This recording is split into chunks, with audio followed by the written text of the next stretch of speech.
welcome to another episode of the Embody Method podcast. In this episode, I'm going to talk a little bit about what's going on with me at the moment and two things that I've been doing to help keep me grounded and sane in quite a busy, stressful, emotional time of life. So if you're feeling that way and you need a little bit of some sort of methods that can be in your toolbox that you can lean into when you need to, then this might be useful for you. You may or may not be aware that I've had a lot of change going on in my life recently. Just sold our house, just moved back to live with mum and dad for a couple of months before we emigrate to Australia. So I have a lot of feels going on at the moment, and just wanted to share a couple of things I've been doing to help me kind of stay minor sane. Well, sane levels are still there. And the first one is meditation.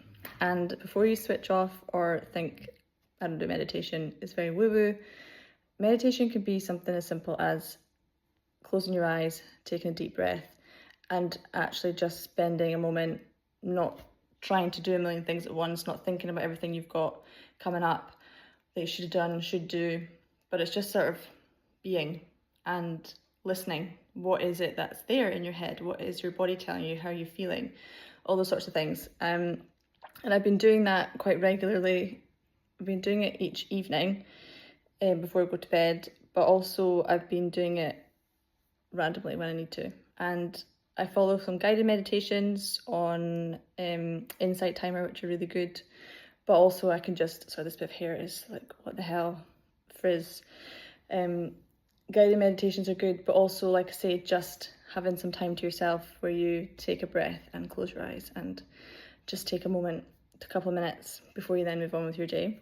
The other thing which is really good is naming what it is I'm feeling. And I think this is really important in the world that we live in, where everything is very much go, go, go, and that kind of expectation that we have got it all figured out, you know, we've got our shit together. And, you know, social media is really good at giving us all the highlight reels, and you might see all these things and think, oh, they've got their life together and they're doing this, they're doing that, how do they stay so motivated, etc. But in the background, that's not their real life. So we quite often shy away from feeling certain ways because we think it's weak, we need to be harder, better, stronger, faster, that sort of thing.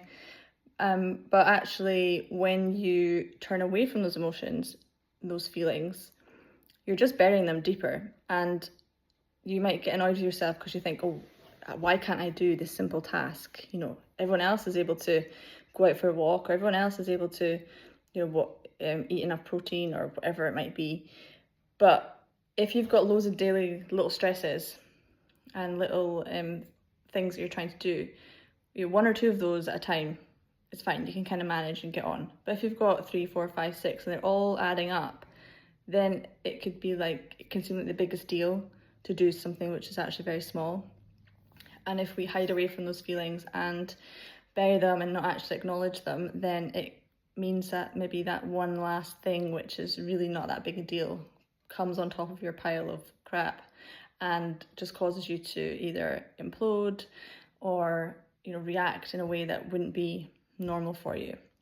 So I've been naming the feelings and allowing myself to have those feelings and not trying to hide from them. So it's okay to feel sad, it's okay to feel nervous, anxious, it's okay to feel unsure, it's okay to kind of question, what the fuck am I doing? But I know why that is happening. So I can say, I know why I feel sad because, you know, I'm leaving a nice area that I've been living in, I'm leaving friends, I'm leaving, you know, good business that I'd built up there, and I'm moving to a different place, different country, different job, all these sorts of things. So it's understandable that I feel that way. So I'm naming what I'm feeling and I'm acknowledging, actually, that's why you're feeling that way. That's okay. We know that and we can move on. We're not trying to figure out what's wrong with me. Why can't I do this? Why am I feeling this way? Equally, it could be, you know, I feel happy. Why do I feel happy? Because I'm no longer full-time employed at the moment. Yay! But there's just lots of different ways that you can do that, and your feelings are not always just going to be happy, sad, angry, and whatever, another one, which is the basic kind of emotions. You've got a huge amount of emotions and different words there that can really reflect what you're feeling. And one of the things I work with my clients is the feelings wheel, which you can look at online, and it gives you all the different feelings that you can have. And that's a really great way, particularly if you find that when you're feeling a certain way, your kind of coping mechanisms might be to eat more. Maybe like your emotional eater. When you get stressed, you go for the snack cupboard. When you're upset, you go for the snack cupboard.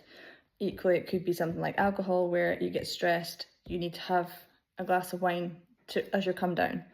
And there's nothing wrong with doing that occasionally, but if that's your only way of coping with those different stressors, those different emotions, then eventually that's going to come back probably to bite you if you feel that that's the only thing that gets you out. That might lead you to then be more of like a binge eater or have real, big emotional eating spells.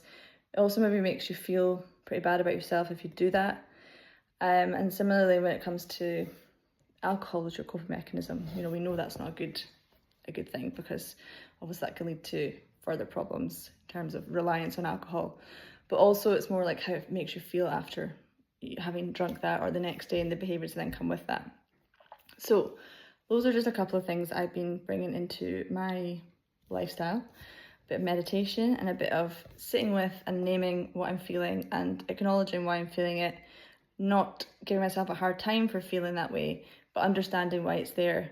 And then that helps me then move on, instead of like going into a little grump and being like, why am I feeling anxious, why am I feeling sad, why am I feeling this, why am I feeling that? And then you kind of give off an energy which makes you maybe not show up your best way, and kind of can impact people around you. For example, if you find that you go into a little grump, or you sort of become a little bit introverted, whereas acknowledging them actually helps you kind of process it a bit more.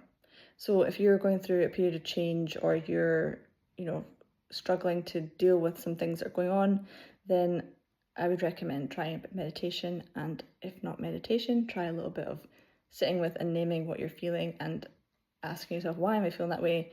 Think, reflect what's happening in your life at the moment. What are you working with? What are you dealing with? What's been happening?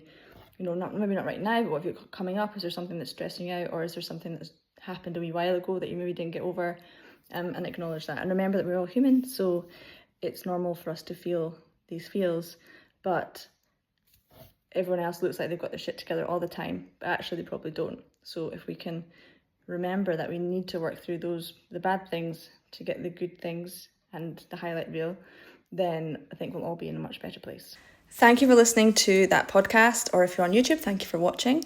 If you're interested in working with me in some one-to-one online coaching, then I have some spaces available. You can apply via the show notes below.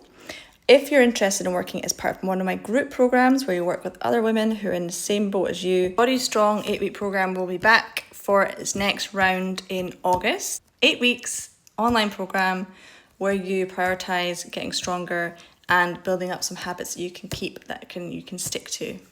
And remember, you can have a fat loss goal, but you don't need to have a fat loss goal to work with me. That's not the only thing I deal with.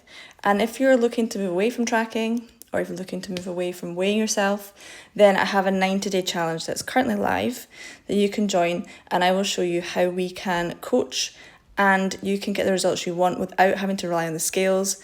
And if you don't want to track food, you don't have to track food. There are other ways and other means to do things. I'll be back with another episode very soon. Bye.